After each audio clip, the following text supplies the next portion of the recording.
Video अच्छी लगी तो आप इसको लाइक करें, शेयर करें, सब्सक्राइब करें, बेल आइकन का बटन दबा दें ताकि हर आने वाली वीडियो आप तक पहले से पहले पहुंच सके। ये मेरी पहली वीडियो थी। आपके सपोर्ट करने के बाद इंशाल्लाह मज़ीद आपके लिए अच्छी वीडियोस बनाई जाएंगी। उम्मीद करते हैं आप हमें सपोर्ट करेंगे, हमारी वीडियो को लाइक करेंगे। अस्सलाम वालेकुम। सब व्यूअर्स के लिए एक प्यारा और बहुत ही अच्छा नुस्खा लेके आया हूँ जो कि शमूम के तौर पे काम करेगा, सूंघने के तौर पे काम करेगा।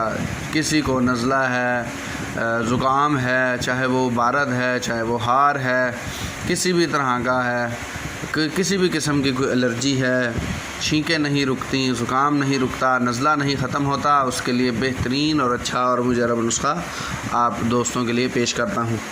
सबसे पहले इसके लिए जो ज़रूरी चीज़ें हैं वो आप ले लें। उसमें आपको एक हावन चाहिए और साथ में आपको एक